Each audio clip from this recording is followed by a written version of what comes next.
Jake Martinez stared at the stack of bills on his kitchen table and felt his stomach drop.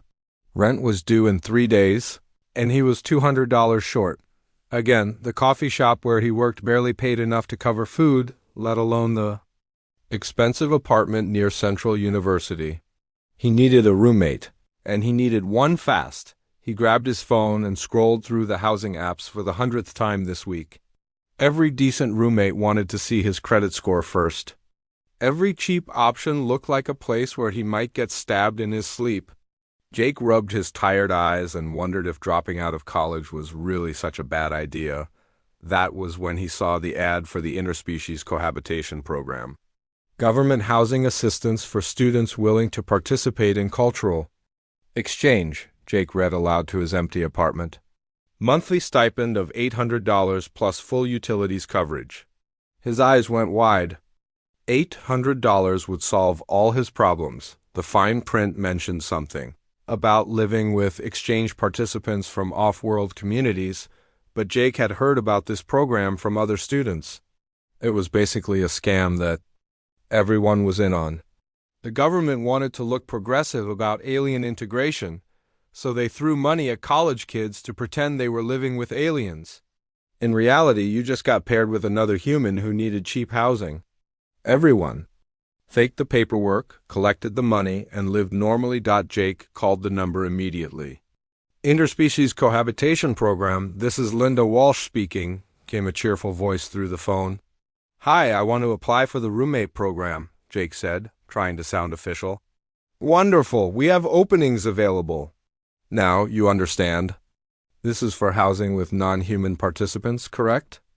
Jake almost laughed. She was really committed to the act. Yes, absolutely. I'm very interested in cultural exchange. Perfect. Can you come in today for processing? We have an urgent placement that needs to be filled.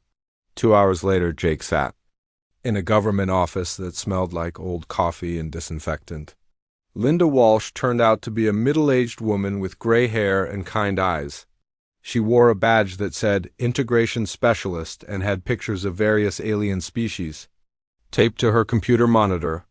Now, Jake, Linda said, sliding a thick folder across her desk, your housing application shows you have a 2-bedroom apartment near the university.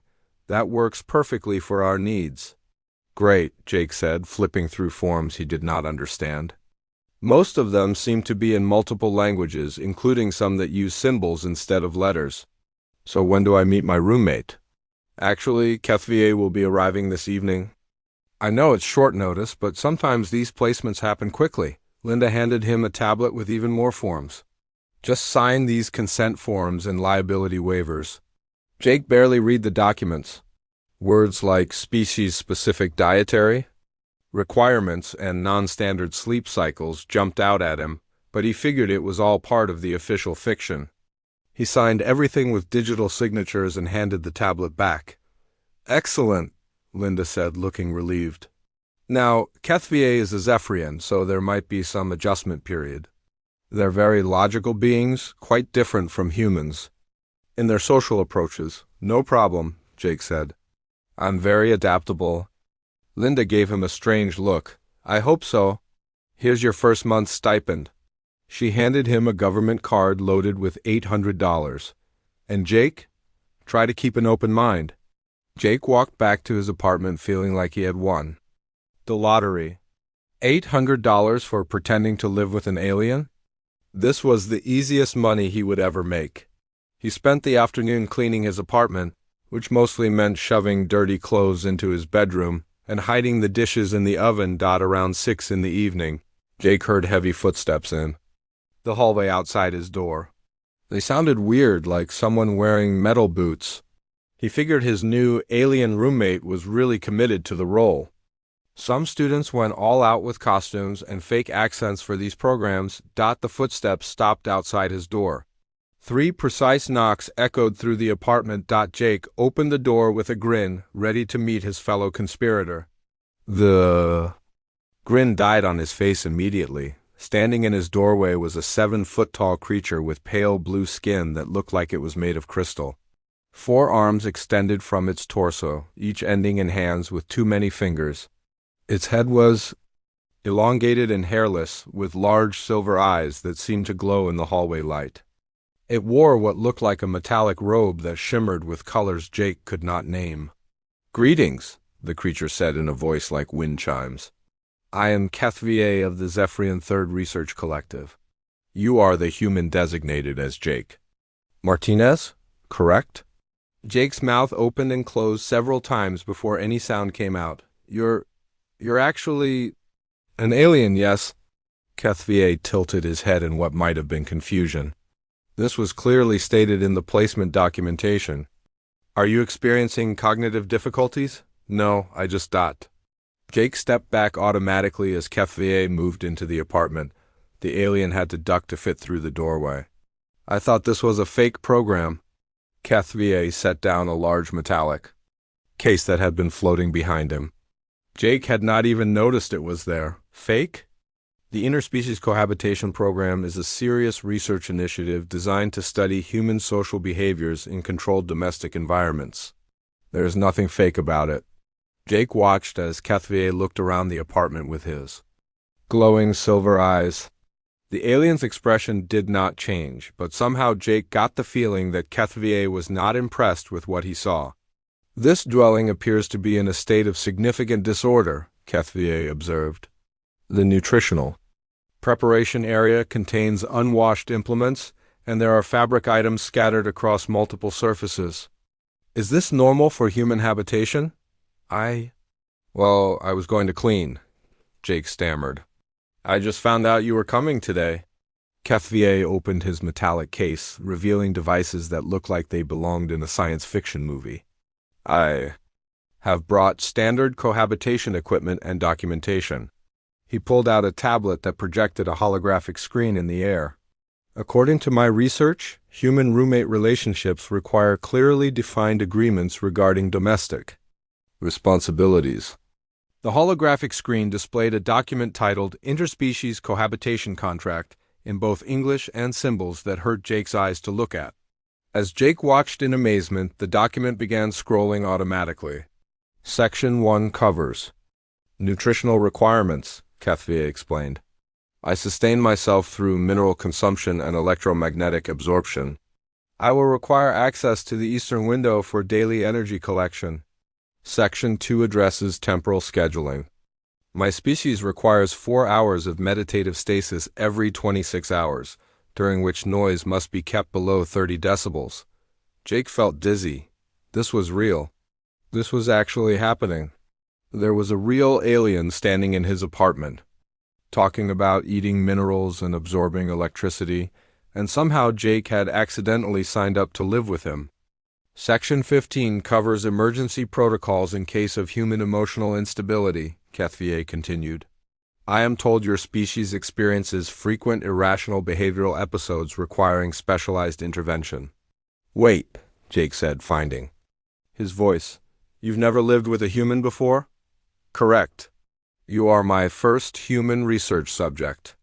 I am here to study primitive social structures and behavioral patterns for my doctoral thesis on developing civilizations." Jake stared at the alien who had just called him a primitive research subject. Part of him wanted to run screaming from the apartment. Another part of him thought about the bills on his kitchen table and the $800 on the government card in his pocket. "Okay," Jake said slowly. "I guess we're roommates then." HFY's silver eyes focused on him with what might have been approval. "Excellent. I shall begin documenting your responses to cohabitation stress immediately. This should provide valuable data for my research." Jake realized his life had just gotten very complicated. Jake woke up the next morning to the sound of humming. Not normal humming, but a deep vibration that seemed to come from the walls themselves. He stumbled out of his bedroom in his boxers and found HFY standing in what used to be Jake's living room. The entire space had been transformed overnight. Jake's old couch was gone, replaced by a smooth metal platform that glowed softly. His coffee table had been moved to the corner and covered with strange crystalline objects that pulsed with inner light. The television was still there, but it was now surrounded by floating screens that showed symbols Jake could not read. "Good morning, research subject," HFY said without turning around. The alien was facing the eastern window with his forearms spread wide. Energy seemed to flow from the sunlight into his crystal-like skin. I have optimized our living space for maximum efficiency. Jake stared at his transformed apartment. What happened to my stuff? Your furniture was arranged in an illogical pattern that wasted 17% of available floor space. I have corrected this. Your soft fabric seating unit has been stored in the smaller bedroom for your personal use. You moved my couch into the spare bedroom? Jake rubbed his eyes, hoping this was all a weird dream. And what are those glowing things on my coffee table? Nutritional supplements, HFY replied. Zephyrians consume processed minerals for sustenance. These crystals contain concentrated iron, silicon, and trace elements necessary for my biological functions. Jake walked closer to examine the crystals. They looked like expensive gemstones, each one perfectly cut and glowing with different colors. You eat rocks? I absorb their molecular structure through direct contact, HFY corrected. The term eat implies primitive mastication processes that my species evolved beyond millennia ago.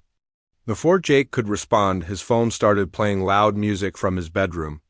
It was his alarm set to wake him up for his morning classes. The sudden noise made HFY spin around, all four arms raised in what looked like a defensive position. Warning. Hostile audio assault detected, HFY announced. The floating screens around the television flickered and displayed what looked like warning symbols. It's just my alarm, Jake said quickly, running to turn off his phone. Sorry, I forgot to warn you. When he came back, HFY was standing very still with his silver eyes closed. Human auditory preferences are significantly more aggressive than anticipated. I will need to adjust my sensory filters to prevent damage to my neural pathways. Jake felt a stab of guilt. Look, I'm sorry about that. I didn't know loud sounds could hurt you. Not hurt, merely disruptive to my meditative cycles. HFY opened his eyes and focused on Jake. However, this provides excellent data about human inconsideration for cohabiting species. I shall document this behavior pattern. Inconsideration? Jake felt his temper rise. I said I was sorry. It was an accident. Your emotional response confirms my hypothesis about human irrationality, HFY said, making notes on one of his floating screens. Subject displays defensive anger when confronted with logical observation. Jake clenched his fists. This alien? I was treating him like a lab rat, and it was only day 2. I'm not your research subject. I'm your roommate. Incorrect. According to the cohabitation agreement you signed, I am here to study primitive human social structures. You are the primary subject of my doctoral research on developing civilizations. Developing civilizations? Jake's voice got louder. Humans have been to space. We have computers and medicine and art. We're not primitive. HFY tilted his head in that strange way he did when confused. Humans have barely achieved basic space travel within your own solar system. Your computational devices are crude binary systems. Your medical knowledge focuses on treating symptoms rather than genetic optimization. Compared to Zephyrian advancement, human civilization is indeed primitive. Jake wanted to argue, but he realized he did not know enough about alien technology to fight back. Instead, he grabbed his clothes and stomped toward the bathroom. I need to get ready for class. Classes are an inefficient method of knowledge transfer, HFY called after him. Zephyrians download information directly into our neural networks. Your educational system wastes significant time on repetitive data input. Jake slammed the bathroom door and immediately regretted it. The sound echoed through the apartment, and he heard HFY make another note about human aggressive responses to logical critique. After his shower, Jake found HFY in the kitchen area, staring at the coffee maker with obvious confusion. The alien was holding one of Jake's coffee mugs like it might bite him. This device appears to heat liquid for consumption, HFY said. However, I cannot determine its nutritional value or purpose in human biology. It's coffee, Jake explained, starting the machine. It has caffeine to help us wake up and stay alert. Your species requires artificial stimulants to maintain basic cognitive function? HFY made another note. This suggests significant biological limitations. Jake poured himself a large cup of coffee and took a long drink. The caffeine helped clear his head a little. Look, can we try to get along here? I know we're different, but we have to live together. I am perfectly capable of cohabitation, HFY replied. However, human behavior appears chaotic and unpredictable.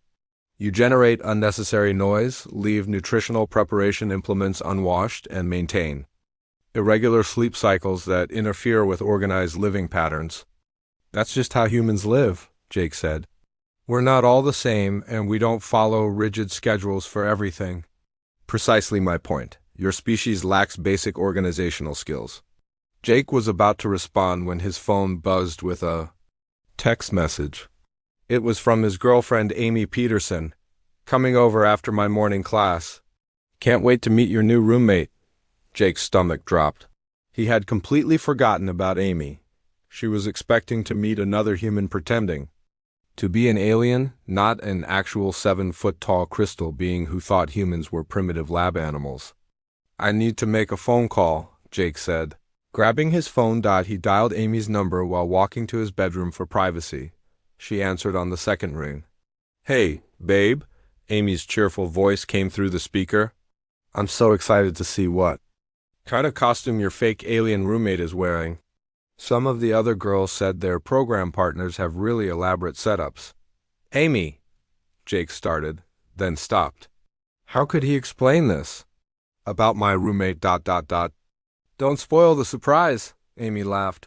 I want to see the whole act. Is he doing an accent? Please tell me he's doing one of those weird space accents. Jake looked through his bedroom doorway at HFY, who was now examining Jake's dirty dishes with what appeared to be scientific interest. The alien's crystal skin caught the morning light and threw rainbow patterns across the kitchen walls. Jake? You still there? Amy's voice brought him back to the phone. Yeah, I'm here. Amy, when you come over, you need to be prepared for something. Unusual. Unusual how? Is he really committed to the character? That's so cool. Before Jake could answer, he heard the front door of the apartment open. Heavy footsteps echoed in the hallway, and a voice called out, Jake? You in there, man? It was his friend Ryan Collins from his biology class. Jake had forgotten that Ryan was supposed to pick up some textbooks this morning. Jake! Ryan's voice got louder. What the hell is that thing in your kitchen? Jake dropped his phone and ran toward the living room. He found Ryan standing frozen in the doorway, staring at HFY with his mouth hanging open. HFY had turned to examine this new human with obvious scientific interest. Fascinating, HFY said, raising two of his forearms toward Ryan. A second human specimen has entered our habitat. This provides an excellent opportunity to observe social interaction patterns between multiple subjects. Ryan pointed a shaking finger at HFY. Jake, what is that? That's my roommate, Jake said weakly. Your roommate is a giant blue alien? Correction, HFY interjected.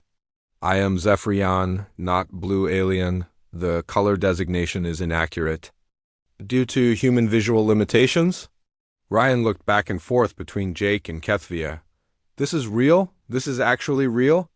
Very real, Jake confirmed. Ryan, meet HFY. HFY, this is my friend Ryan. HFY approached Ryan with obvious curiosity. Excellent. I can now document how humans behave in group social situations. Tell me, human Ryan, do you also maintain chaotic living patterns and require artificial stimulants for basic cognitive function? Ryan turned to Jake with wide eyes. Dude, what have you gotten yourself into? Before Jake could answer, his phone started ringing from where he had dropped it. Amy's ringtone filled the apartment with pop music, making HFY raise his arms. Defensively again. More hostile audio assault, HFY announced. Human social interactions appear to involve frequent acoustic disruptions. Jake picked up his phone.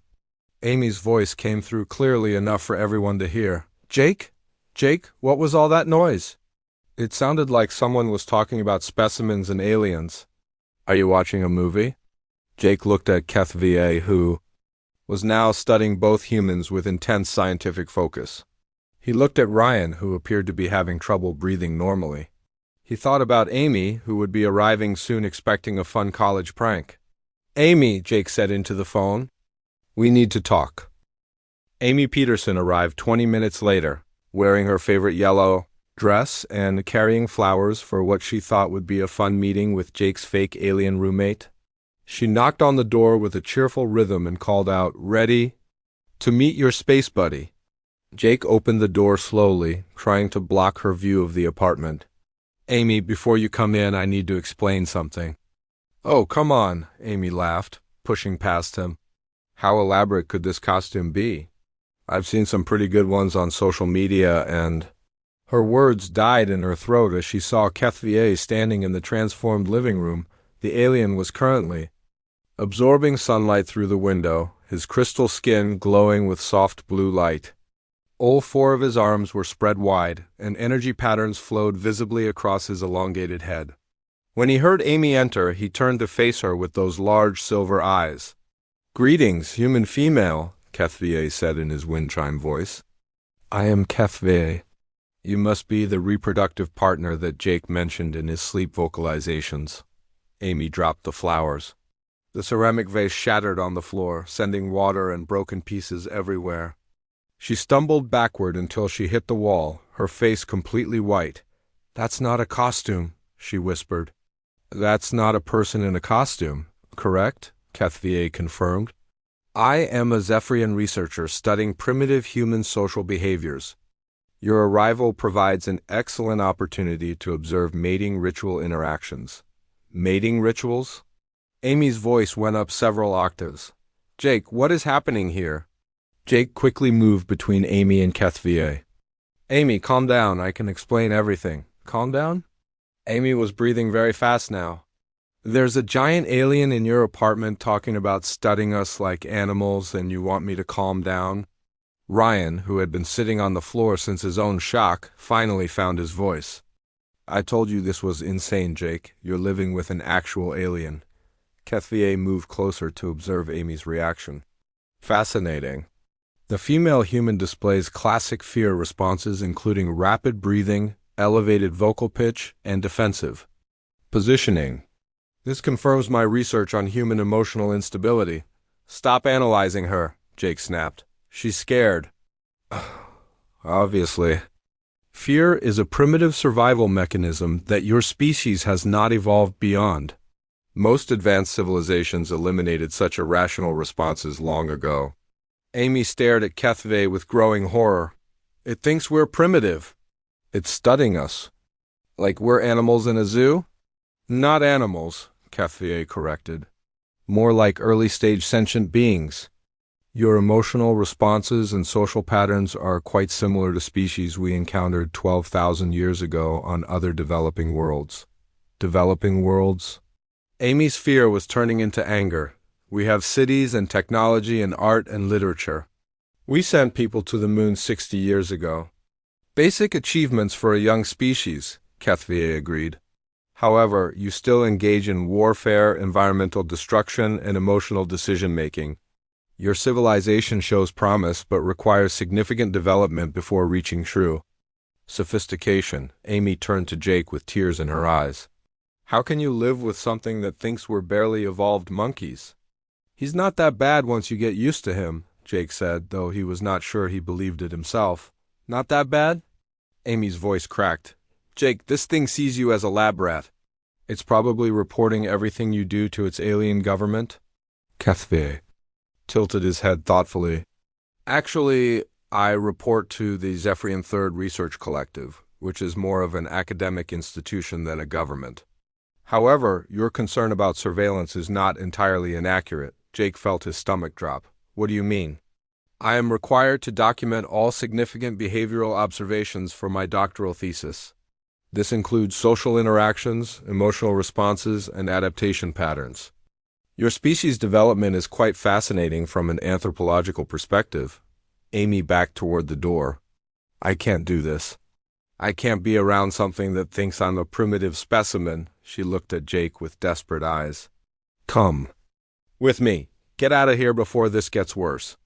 Amy, wait, Jake started, but she was already opening the door.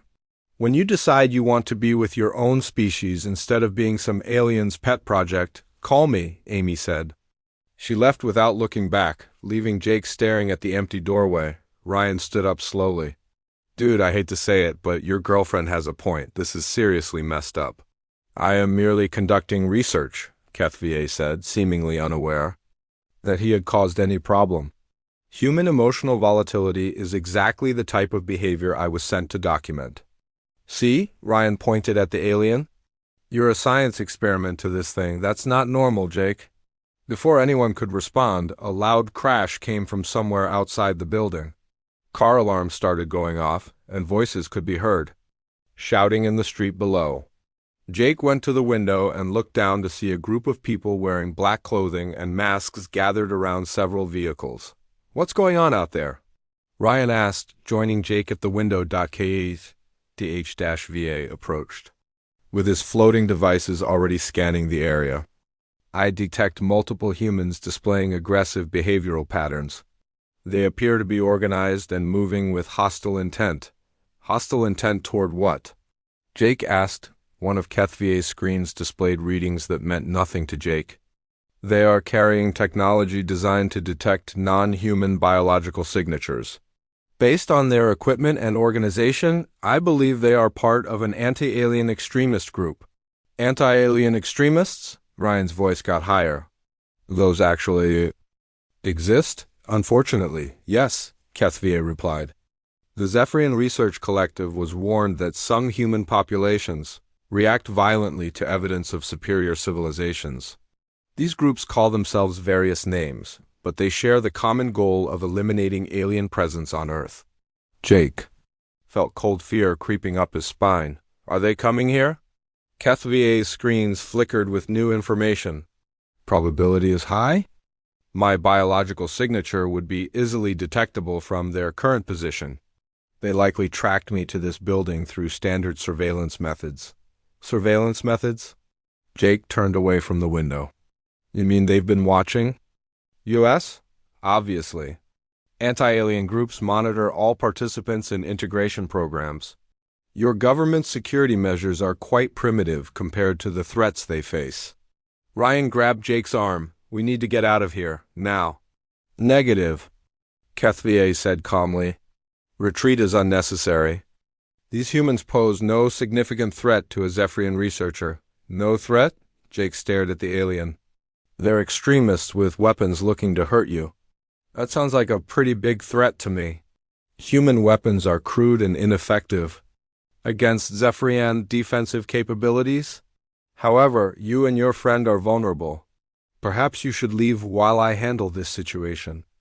Jake looked at Ryan, who was already moving toward the door. Every logical part of Jake's brain told him to run. Amy was right, this was insane. He was living with an alien who saw him as a primitive research subject, and now violent extremists were coming to kill his roommate. But as Jake watched HFY calmly preparing his defense systems, something unexpected happened. He realized he did not want to leave the alien to face the attackers alone. Despite everything, despite being called primitive and emotional and illogical, Jake found himself caring about what happened to HFY. Ryan, you should go, Jake said. Quietly, get out of the building and call the police. What about you? Ryan asked. Jake looked at HFY, who was now surrounded by floating defensive screens and seemed completely unafraid. I'm staying. Jake, that's crazy, Ryan protested. Maybe, but he's my roommate. HFY turned his silver eyes toward Jake, with what might have been surprise. You wish to remain despite the obvious danger to your safety? Yeah, I do. That is highly illogical. Your presence will not improve my defensive capabilities. I know, Jake said. But you shouldn't have to face this alone. For a long moment, HFY stared at Jake without speaking. His floating screens continued their defensive preparations, but something in his expression seemed different. Your behavior does not match my research predictions, HFY said finally. Good, Jake replied. Maybe there's more to humans than your research shows. The sounds from outside were getting closer. Heavy footsteps echoed in the building's stairwell, and Jake could hear voices coordinating some kind of assault plan. Kethvier's defensive systems hummed to life, filling the apartment with soft energy fields. "They are approaching," Kethvier announced. "Prepare yourself, human Jake. You are about to witness capabilities that your species considers impossible." Jake grabbed a baseball bat from his closet, knowing it was probably useless but needing to hold something. Just remember I chose to stay." "I will remember," Kethvier said, and something in his wind chime voice sounded almost warm. "Your loyalty is unexpected." The footsteps reached their floor. Multiple voices whispered urgent commands in the hallway. Jake heard the distinctive sound of weapons being prepared. "They're here," Jake whispered. "Indeed they are," Kethvier replied, all four arms now glowing with energy. "Let us see how these humans respond to truly advanced technology." The apartment door exploded inward. Three men in black tactical gear burst through the destroyed doorway, carrying weapons that looked like they belonged in a science fiction movie. The leader wore a mask with a skull painted on it and pointed what appeared to be some kind of energy rifle at Kethvier. "Target acquired," the leader shouted into his radio. "Zephyrian specimen located in apartment 4B. "Specimen?" Jake stepped forward with his baseball bat, his heart pounding. "He's not a specimen, he's a person." The second attacker, a tall man with angry eyes, laughed harshly. "Person? That thing isn't even from our planet. It's here to study us like bugs in a jar." "Greg Thompson, Terra Purist Division 7, the leader announced, as if Jake should know who that was. "You're harboring an alien intelligence gathering operative, kid. Step away and let us handle this." "No," Jake said firmly, surprising himself. With how steady his voice sounded, Thompson raised his weapon toward Jake. "Don't be stupid. This thing sees you as a lab rat. We're here to protect humanity from alien infiltration." Kethvier had been standing perfectly still during this exchange, but now he spoke in his calm wind chime voice. "Your weapons are based on modified human electromagnetic pulse technology. Crude, but potentially effective against unshielded electronics." "Shut up, alien," the third attacker growled. "We know exactly what you are and why you're here. Do you?" Kethvier tilted his head with genuine curiosity. "Please explain your understanding of Zephyrian research objectives." Thompson kept his weapon trained on the alien. "You're here to gather intelligence on human weaknesses so your species can invade and enslave us." "Fascinating hypothesis," Kethvier replied. "However, it contains several logical errors. First, Zephyrians have no interest in enslaving primitive species. Second, invasion would be unnecessary given our technological advantages.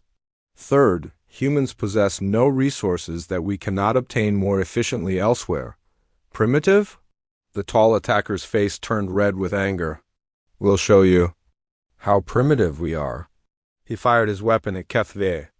A bolt of crackling energy shot across the room, but it never reached the alien.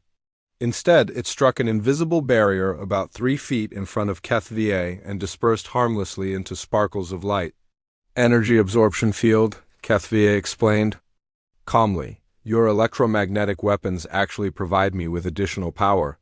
Thompson cursed and signaled his team. "Switch to kinetic rounds. Physical projectiles." The attackers pulled out more traditional-looking guns and began firing bullets at Kethvier. Again, the projectiles never reached their target. They slowed down as they approached the alien and eventually stopped completely, floating in the air like they were suspended in invisible glue. "Gravitational manipulation," Kethvier said, as if he was teaching a science class. "I can alter local spacetime to redirect incoming objects." Jake watched in amazement as dozens of bullets hung motionless in the air around Kethvier. The alien looked completely relaxed. Like stopping a coordinated attack was no more difficult than breathing. Thompson's team began to look nervous. They pulled out different weapons, things that looked like they were built in someone's garage from spare parts. One of them launched what appeared to be a small rocket at Keth-VA. The rocket stopped in midair, just like the bullets. Keth-VA gestured with one of his 4 arms, and the weapon turned around to point back at the attackers. "Perhaps you would prefer to discuss this situation rationally," HFY suggested. Never, Thompson snarled. He pulled out a device covered in blinking lights and switches. If we can't kill you, we'll make sure you can't complete your mission. He pressed several buttons on the device.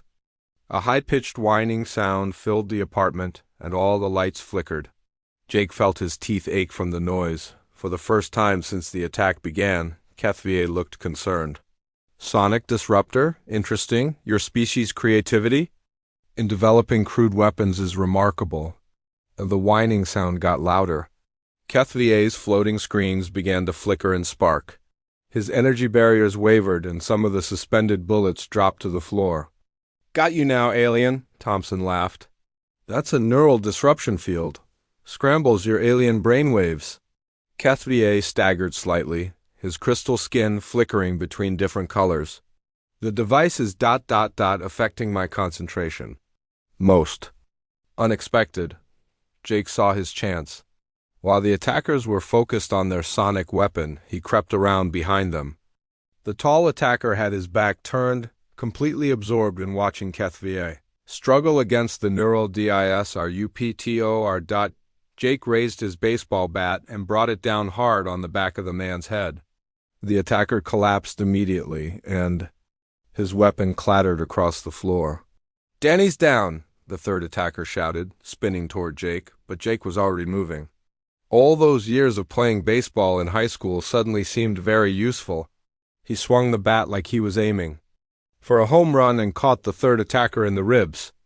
The man doubled over, gasping for air. Thompson still held the sonic disruptor, but now he had to choose between continuing to affect HFY and defending himself from Jake. He chose to keep the device running, pulling out a handgun with his free hand. Stay back, kid, or I'll shoot you, Thompson warned. No, you won't, Jake said, surprising himself again with his confidence. You're here to protect humans, remember? Shooting me would kind of defeat the purpose. Thompson's face twisted with frustration. You're a traitor to your own species. I'm protecting my friend, Jake replied.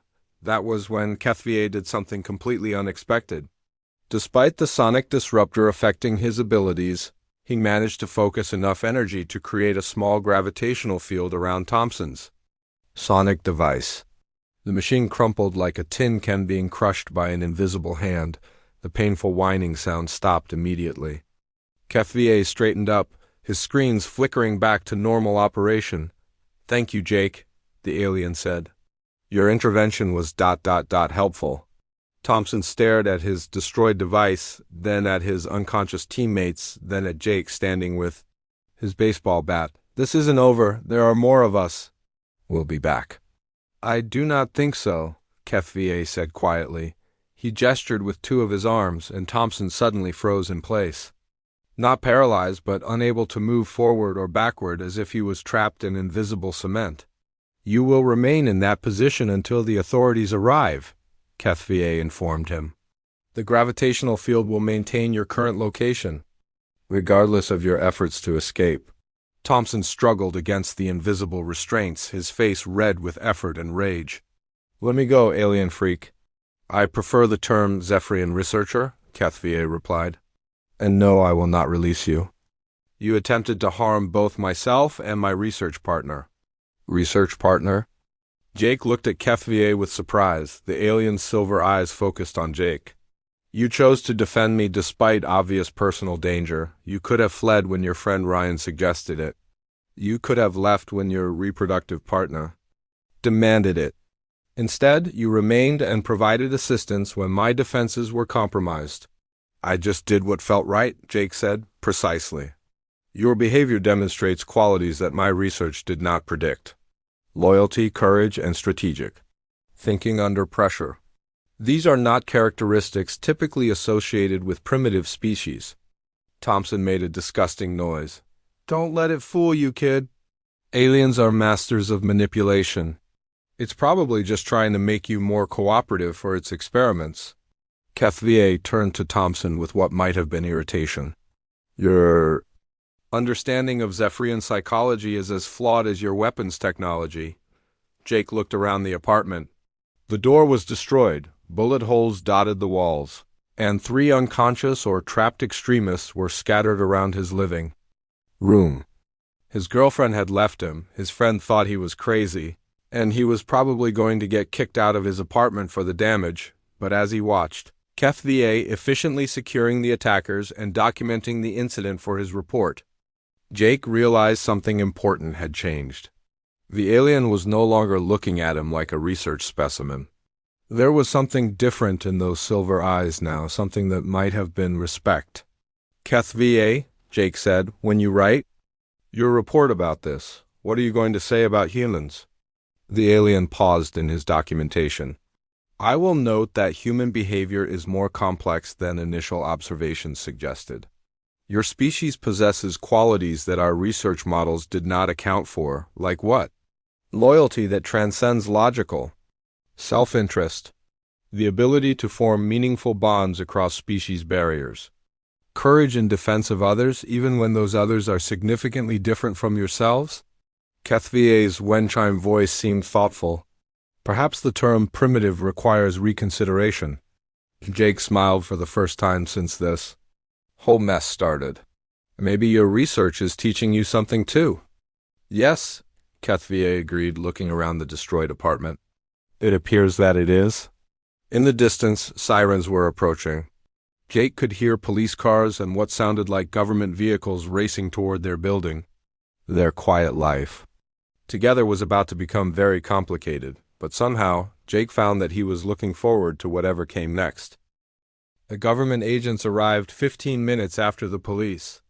Jake watched from his broken doorway as black vehicles filled the street below and serious-looking people in suits swarmed the building. He had never seen so many official badges. In one place, Agent Maria Santos from the Department of Interspecies Affairs took charge of the scene immediately. She was a short woman with sharp eyes who looked like she had dealt with situations like this before. Behind her came a team of technicians carrying equipment that was almost as advanced as HFY's devices. Mr. Martinez, Agent Santos said, stepping carefully around the unconscious extremists. Are you injured? No, I'm fine, Jake replied. HFY protected us? Agent Santos looked at the alien who was still maintaining the gravitational field around Thompson. Researcher HFY, thank you for restraining the attackers. We'll take custody of them now. Of course, HFY replied, releasing his hold on Thompson.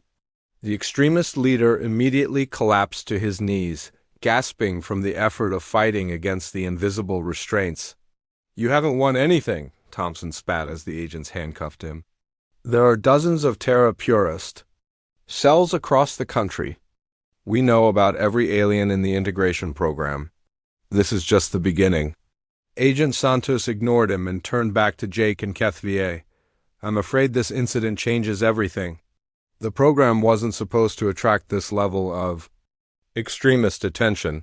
What does that mean? Jake asked, though he suspected he already knew the answer.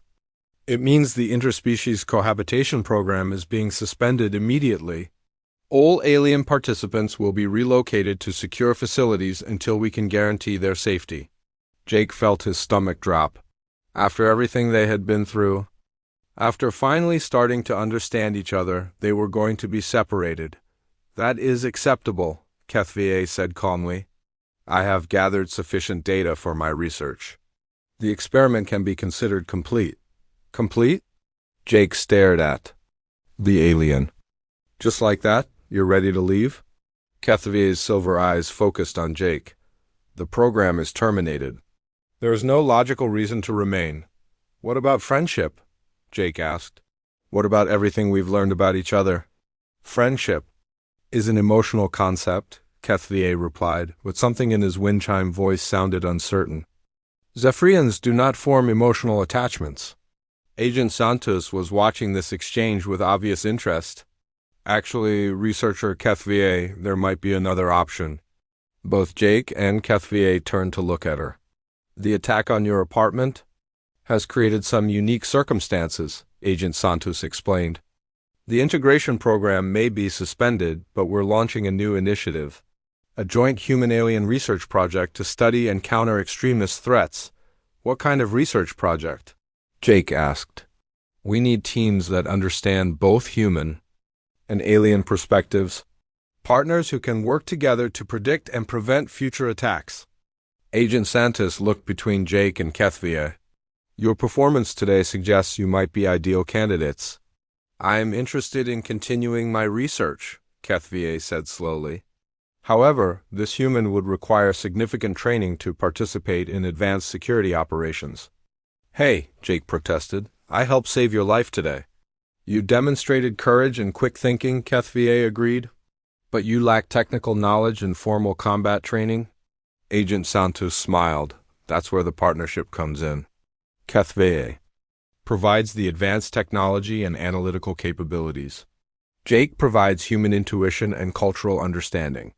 Together, you'd be uniquely qualified to understand how extremist groups think and operate. Jake felt excitement building in his chest. You mean we'd keep working together? More than that, Agent Santos said. You'd be pioneers in interspecies cooperation, the first official human-alien partnership in our security services. Kethvia was quiet for a long moment, his screens flickering as he processed information. This would require a complete revision of my research objectives. Instead of studying humans as subjects, I would be working with a human as an equal partner. Is that a problem? Jake asked. It is unprecedented, Kethvia replied. My species has never formed true partnerships with developing civilizations. We observe, we study, but we do not collaborate. Maybe it's time to try something new, Jake suggested. Agent Santos watched them both carefully. The position would come with significant benefits. Housing in a secure facility, advanced training for both of you, and access to technology that could help bridge the gap between human and alien capabilities. What exactly would we be doing? Jake asked. Investigating extremist networks, developing countermeasures against anti-alien technology, and serving as a liaison team between human and alien communities. Agent Santos pulled out a tablet showing organizational charts. You'd report directly to the Joint Species Security Council. Kethvia's screens displayed new information. The research possibilities would be extensive.